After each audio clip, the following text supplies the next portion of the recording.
Into our town, the hangman came, smelling of gold and blood and flame. And he paced our bricks with a diffident air,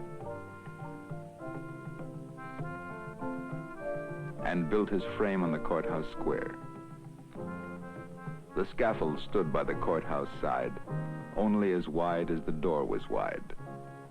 A frame as tall, or little more, than the capping sill of the courthouse door.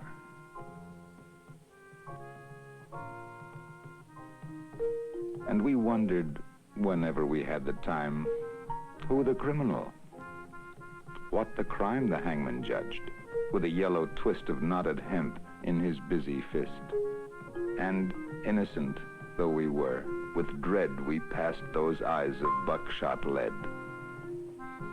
Till one cried, "Hangman, who is he for whom you raised the gallows tree?" Then a twinkle grew in the buckshot eye, and he gave us a riddle instead of reply. "He who serves me best," said he, "shall earn the rope on the gallows tree."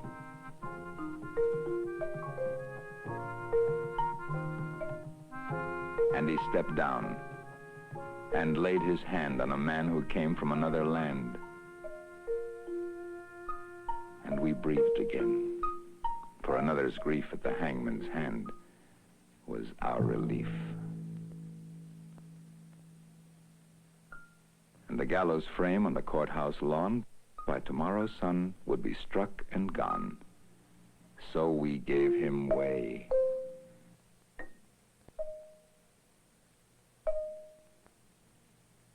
And no one spoke out of respect for his hangman's cloak. The next day's sun looked mildly down on roof and street in our quiet town, and stark and black in the morning air, the gallows tree on the courthouse square. And the hangman stood at his usual stand with a yellow hemp in his busy hand, with his buckshot eye and his jaw like a pike, and his air so knowing and businesslike. And we cried, "Hangman, have you not done yesterday with the alien one?" Then we fell silent and stood amazed. Oh, not for him was the gallows raised. He laughed a laugh as he looked at us. "Did you think I'd gone to all this fuss to hang one man? That's the thing I'd do to stretch the rope when the rope is new." Above our silence, a voice cried, "Shame!" And into our midst, the hangman came to that man's place. "Do you hold," said he, "with him that was meet for the gallows tree?" And he laid his hand on that one's arm, and we shrank back in quick alarm. And we gave him way, and no one spoke, out of the fear of his hangman's cloak. That night, we saw with dread surprise, the hangman's scaffold had grown in size. Fed by the blood beneath the chute, the gallows tree had taken root, now as wide, or a little more, than the steps that led to the courthouse door, as tall as the writing, or nearly as tall, halfway up on the courthouse wall.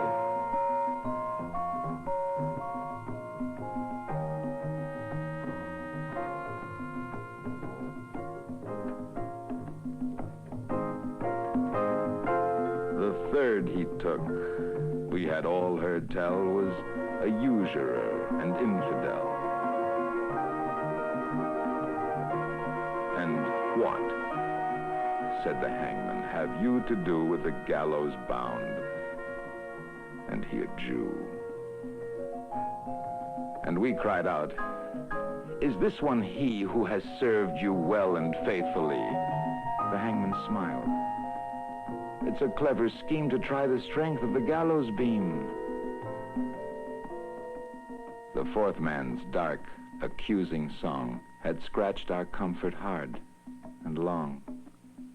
And what concern, he gave us back, have you for the doomed and black, the fifth, the sixth?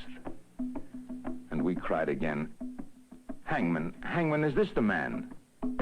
It's a trick, he said, that we hangmen know for easing the trap when the trap springs slow. And so we ceased and asked no more, as the hangman tallied his bloody score. And sun by sun, and night by night, the gallows grew to monstrous height.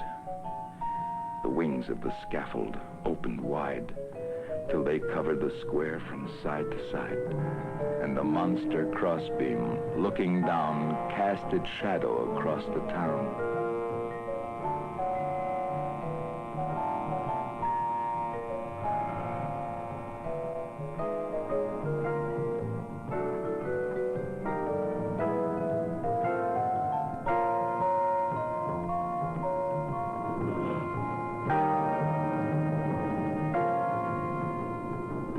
Then, through the town, the hangman came and called in the empty streets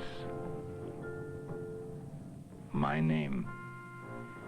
And I looked at the gallows soaring tall and thought, there's no one left at all for hanging. And so he calls to me to help pull down the gallows tree. And I went out with right good hope to the hangman's tree and the hangman's rope.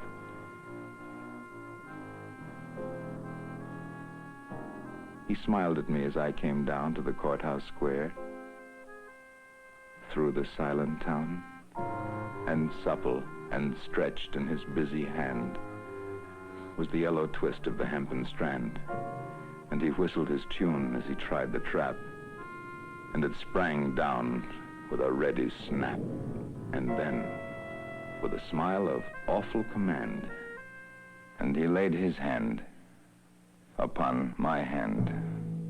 You tricked me, hangman, I shouted then.